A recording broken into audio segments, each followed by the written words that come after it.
Okay, this is how to read a inch micrometer.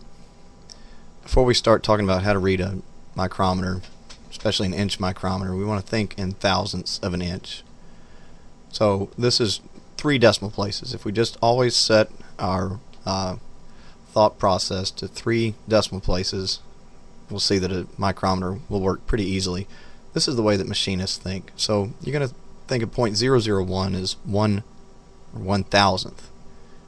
0.020 is 20 thousandths. 0.9 would be 900 thousandths. A quarter of an inch, you would say, is 250.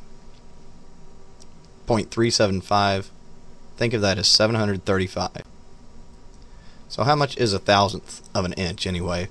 Kind of some rules of thumb. If you're thinking of a piece of paper, that's about 4 of these. 0.004 or 4 thousandths. A quarter is about 70 thousandths, or 0.070. A pencil, a normal wooden pencil, is about a quarter of an inch. Think of that as 250 thousandths. 0.25 is a quarter of an inch. Okay, so there are 2 scales to look at on a micrometer, the barrel scale and the thimble scale. We'll look at the barrel scale first. So here's the barrel scale up close. You'll notice that it's got some numbers across here and some tick marks.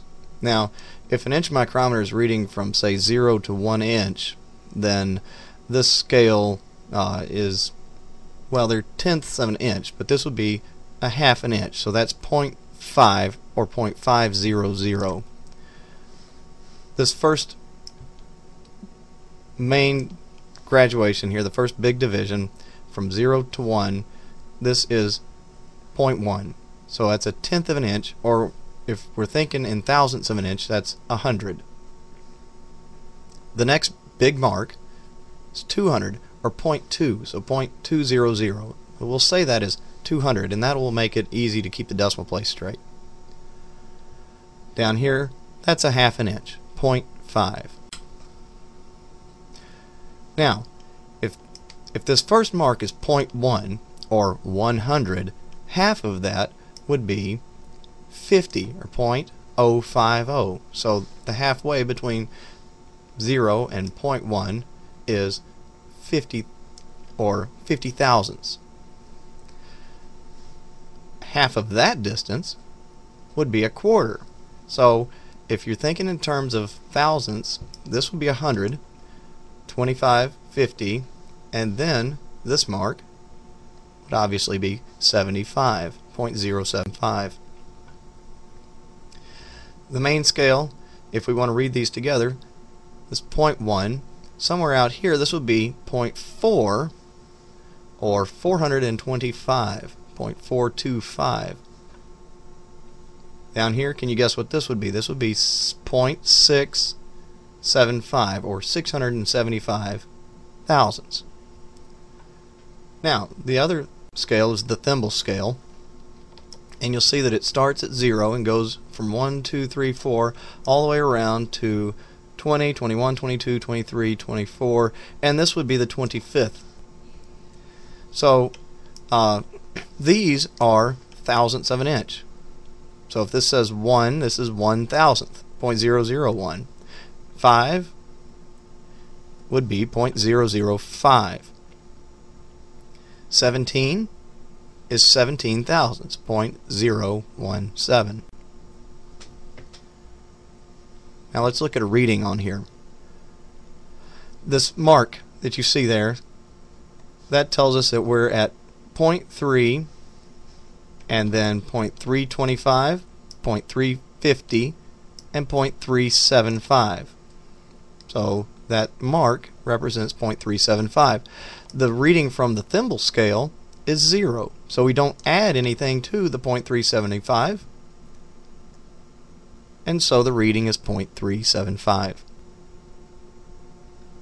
Okay, so here I've taken the micrometer and I have moved it just a little bit back, so we're just a little bit less than 0.375, and the question is, what's the reading now? Well, we're not reading from this mark anymore. This mark is not actually showing, even though you can kind of see it.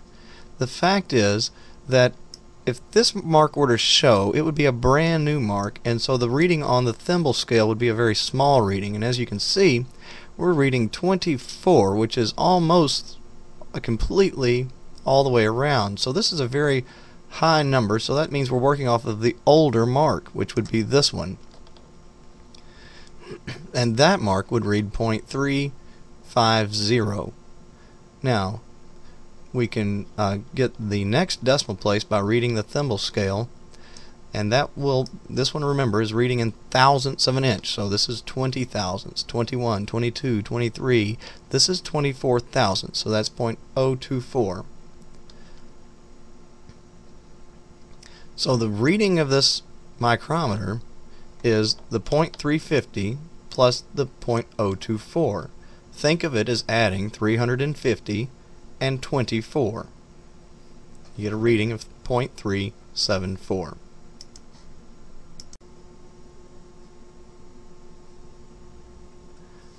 Now, on this slide, we can see that we've gone past the 0 mark, so we're working off of a brand new number. It's a brand new mark. It's going to be a small number since it's brand new.